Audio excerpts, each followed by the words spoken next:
ಸಂಯುಕ್ತ ಕರ್ನಾಟಕ ವೀಕ್ಷಕರಿಗೆ ಸ್ವಾಗತ. ನಾನು ವೈಷ್ಣವಿ.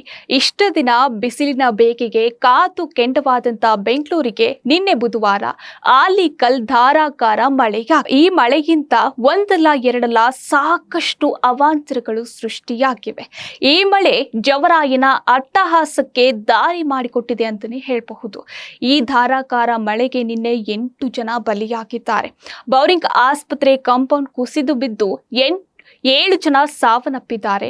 ಇನ್ನು ವಿದ್ಯುತ್ ಅವಘಡದಿಂದಾಗಿ ಒಬ್ರು ಸಾವನ್ನಪ್ಪಿದ್ದಾರೆ. ನಿನ್ನೆ ಬೆಂಗಳೂರಿನ ಚರ್ಚ್ ಸ್ಟ್ರೀಟ್ ನಲ್ಲಿರುವ ಬುಕ್ ಮಾರ್ಕ್ಗೆ ನೀರು ನುಗ್ಗಿ 14 ಲಕ್ಷ ರೂಪಾಯಿ ಮೌಲ್ಯದ 5,000 ಬುಕ್ಗಳು ಹಾಳಾಗಿವೆ.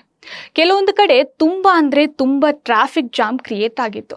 ಆ ಟ್ರಾಫಿಕ್ ಜಾಮ್ನ ನಿವಾರಣೆ ಮಾಡೋಕೆ ಪೊಲೀಸರು ಹರಸಾಹಸ ಪಟ್ಟಿದ್ದಾರೆ ಅಂತಾನೆ ಹೇಳಬಹುದು. ಇನ್ನು ರಸ್ತೆಗಳಲ್ಲೆಲ್ಲ ಆಲಿಕಲ್ ಎಷ್ಟು ಬಿದ್ದಿತು ಅಂದ್ರೆ ರೋಡ್ ಎಲ್ಲ ನೋಡೋದಕ್ಕೆ ಒಂಥರ ಜಮ್ಮು ಕಾಶ್ಮೀರದಲ್ಲಿರೋ ರೋಡ್ ಆ ಥರನೇ ಫೀಲ್ ಅಷ್ಟು ಮಳೆಯಾಗಿದೆ ನಿನ್ನೆ ಬೆಂಗಳೂರಲ್ಲಿ. ಬೆಂಗಳೂರಿನ ನಗರದಾದ್ಯಂತ 200 ಮರಗಳು ನೆಲಕ್ಕುರುಳಿವೆ.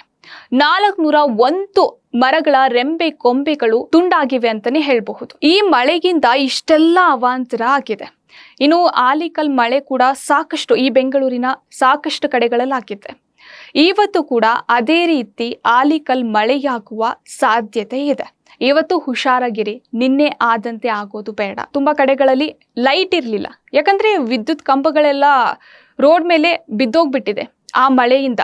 ಯಾಕಂದ್ರೆ ಅಷ್ಟು ಮಳೆ ಸಹಿತ ಬಿರುಗಾಳಿಯೊಂದಿಗೆ ಗುಡುಗು ಸಹಿತ ಮಳೆ ಆಗಿತ್ತು ನಿನ್ನೆ. ಈಗ ಒಂದು ರೀಸೆಂಟ್ 10 ವರ್ಷಗಳಲ್ಲಿ ಇದೇ ಮೊದಲನೇ ಸಾರಿ ಇಷ್ಟು ಮಳೆ ಆಗಿರೋದು ಬೆಂಗಳೂರಲ್ಲಿ. ಇವತ್ತು ಕೂಡ ಮಳೆಯಾಗುವ ನಿರೀಕ್ಷೆ ಇತ್ತೆ. ಸೊ ಆದಷ್ಟು ಜಾಗರೂಕತೆಯಿಂದ ಇರಿ.